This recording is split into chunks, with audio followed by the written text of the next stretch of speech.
Meu nome é Renato, 56 anos. Trabalhei a vida inteira como técnico de manutenção industrial, a maior parte do tempo em turno da madrugada, porque o salário era um pouco melhor. Criei 2 filhos com a Marlene. Ela foi embora quando os meninos ainda eram adolescentes. Não por maldade, a gente simplesmente foi se distanciando até não ter mais o que segurar. Fiquei, cuidei, trabalhei. O Fábio, o mais velho, tem 32 anos. É corretor de imóveis, fala bem, sabe se virar. Desde cedo aprendeu que aparência importa. Já o Rodrigo, 28, é diferente. Mais quieto, mais direto, mora em Campinas com a namorada e raramente aparece por aqui. Nunca fui de cobrar visita. Aprendi que cobrar carinho cria ressentimento, não amor. Nos últimos 2 anos, fui sentindo o corpo reclamar. Cansaço fora do comum. Uma dor no lado esquerdo que ia e voltava. Fiz exame, médico pediu mais exame e em setembro do ano passado veio o diagnóstico. Tumor no pâncreas, estágio inicial, mas com um acompanhamento obrigatório e decisão rápida sobre protocolo de tratamento. Eu ouvi tudo sentado, de mãos no joelho, sem chorar.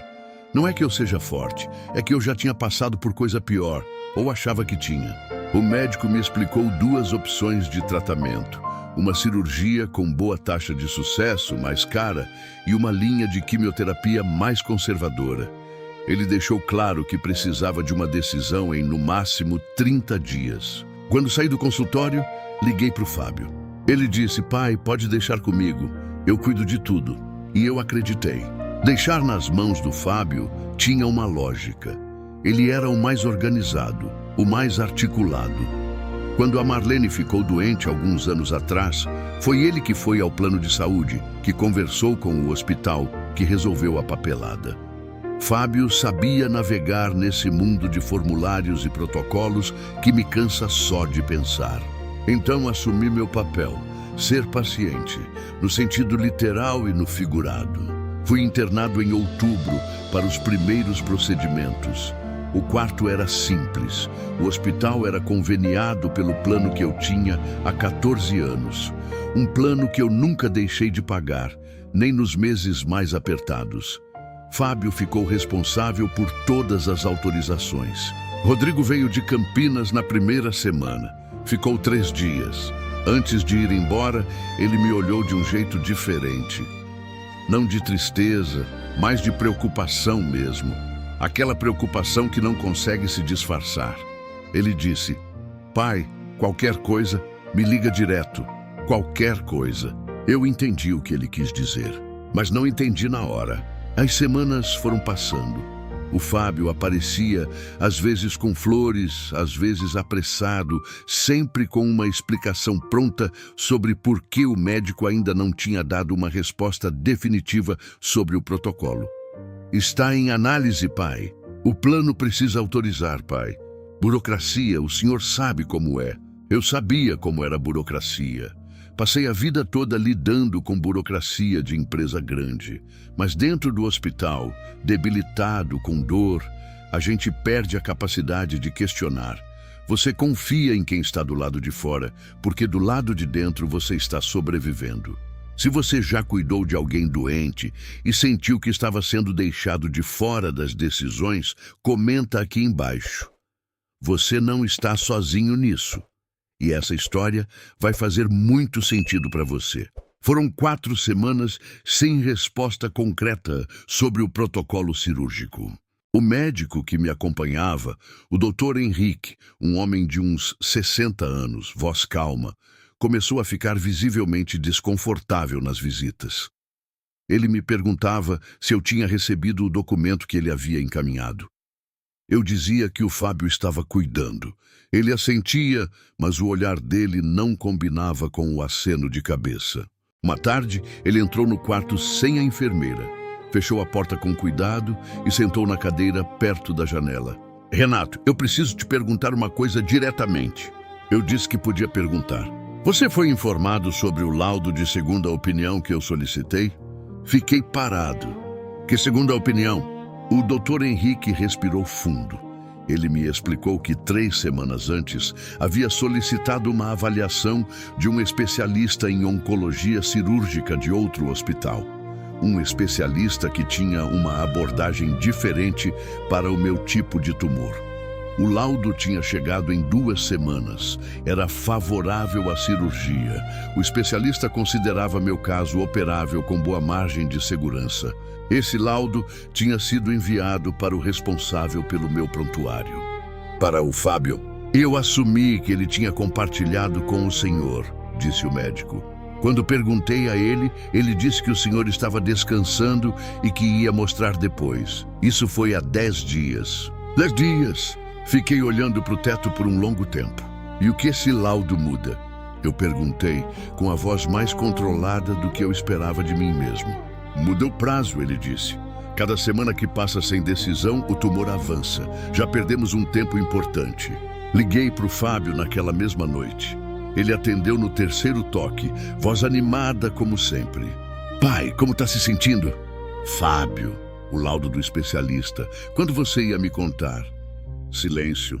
3 segundos de silêncio que disseram tudo. Pai, eu ia falar sim. Eu só queria ter certeza de todas as informações antes de te preocupar. A cirurgia é cara, tem risco. Eu estava pesquisando outras opções.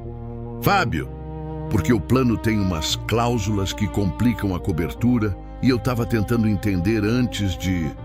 Fábio. Ele parou. Me manda o documento hoje.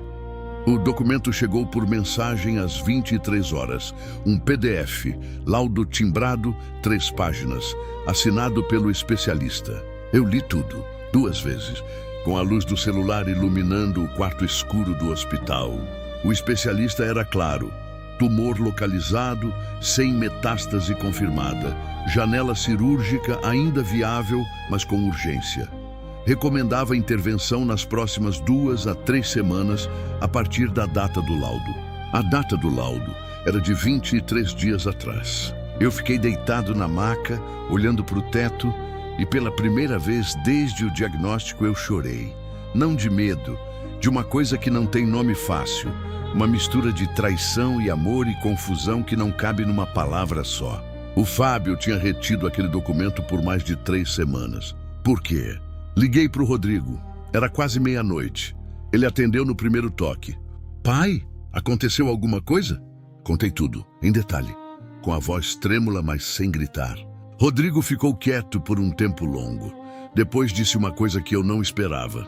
Pai, eu precisava te contar uma coisa também. Ele me contou que semanas antes, o Fábio tinha ligado para ele. Tinha dito que o prognóstico era muito sério, que a cirurgia provavelmente não valeria a pena e que talvez fosse hora de pensar no que vinha depois, incluindo o apartamento que eu tinha, a aposentadoria que acumularia, o seguro de vida. Rodrigo tinha ficado em choque. Tinha tentado ligar para mim, mas o Fábio tinha dito que eu estava muito fraco para esse tipo de conversa. Eu nunca soube dessa ligação. Por isso eu disse para você me ligar direto, se precisasse de qualquer coisa, pai. Eu estava tentando entender o que estava acontecendo. Fiquei em silêncio por um tempo. Rodrigo, você pode vir aqui amanhã cedo? Já estou saindo. Se essa história está tocando em algo que você já viveu ou que alguém próximo passou, compartilha esse vídeo. Tem muita gente que precisa saber que não está sozinha nessa situação. Rodrigo chegou às 6 da manhã com o olho roxo de quem não dormiu. Trouxe pão de queijo numa sacola, como se fosse uma visita normal. Sentou na cadeira do quarto e ficou me olhando com aquela cara de criança que ele ainda tinha às vezes, mesmo com 28 anos. Conversamos por horas. O Dr. Henrique passou cedo e confirmou. Ainda havia janela cirúrgica, mas era agora ou o quadro complicaria significativamente. A decisão sobre o tratamento era minha. Sempre foi. Só não me deixaram exercer essa decisão. A pergunta que ficou pairando no quarto foi: o que eu faço com o Fábio? Rodrigo queria acionar o hospital formalmente, registrar o ocorrido, talvez até envolver um advogado. Ele reteve informação médica do seu próprio pai, ele disse, com a voz tensa. Isso tem nome. Eu fiquei em silêncio. Tinha nome, sim. mas também tinha história. Eu criei o Fábio, vi ele aprender a andar, a mentir pela primeira vez com a cara corada, a se recuperar de uma reprovação no colégio. Sabia de onde vinham os medos dele, medo de ficar sem nada, medo de repetir a pobreza que a gente viveu quando ele era pequeno. Isso não justificava nada, mas eu entendia de onde aquilo saiu. A pergunta não era se eu ia processar o Fábio. A pergunta era, depois disso, o que eu ainda quero que exista entre nós. Passei um dia inteiro pensando. No dia seguinte, autorizei a cirurgia. Assinei todos os documentos com o Rodrigo do meu lado. Quando o Fábio apareceu no hospital naquela tarde, sem saber do que tinha acontecido na noite anterior, eu o recebi no quarto. Não gritei. Disse apenas, eu sei de tudo, Fábio. Eu precisava que você soubesse que eu sei. Ele ficou pálido. Eu não vou te processar, mas o que você fez foi uma traição, não de filho para pai, de ser humano para ser humano. Você me tratou como se eu já fosse problema resolvido. Ele tentou explicar, eu deixei ele falar. Depois disse, pode ir, cuida da sua vida. Quando você estiver pronto para ter uma conversa de verdade, não de herança, não de apartamento, de verdade, você me procura. Ele saiu sem responder. A cirurgia aconteceu 12 dias depois. Foi longa, 6 horas. O doutor Henrique disse depois que correu bem, melhor do que o esperado, dada a janela mais apertada.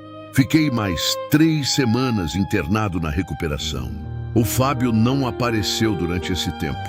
Rodrigo apareceu todos os finais de semana. Às vezes a namorada dele também vinha, uma moça chamada Tatiane, que ficava lá sentada lendo o livro como se fosse normal, como se eu fosse família dela. Talvez eu seja. Tô em casa agora. Já faz alguns meses. O acompanhamento médico continua. Provavelmente vai continuar por anos. Mas o tumor foi retirado. O Dr. Henrique fala em remissão com cautela, que é como o médico bom fala quando quer dizer, tá indo bem, mas vamos com calma. O Fábio me mandou uma mensagem há 3 semanas, curta. Dizia, pai, eu errei muito, eu sei disso. Não precisa responder agora. Não respondi. Não por raiva. A raiva passou rápido, mais rápido do que eu esperava. Não respondi porque ainda não sei o que quero dizer. E aprendi que é melhor o silêncio honesto do que a palavra apressada. Sabe o que eu penso quando acordo de manhã agora? Penso que passei 56 anos achando que ser forte era não pedir ajuda, não incomodar, deixar os outros decidirem por mim porque era mais fácil para todo mundo. E foi exatamente isso que quase me matou. Não o tumor. A minha própria costuma de desaparecer. Se tem uma coisa que esse hospital me ensinou, é que a sua vida é sua. O laudo é seu. A decisão é sua.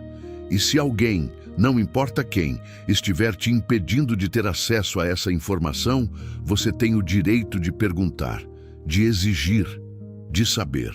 Eu demorei demais para entender isso. Você não precisa demorar tanto. Se esse vídeo tocou em algo dentro de você, me conta nos comentários. Você já passou por uma situação em que alguém tomou uma decisão importante por você, sem te perguntar?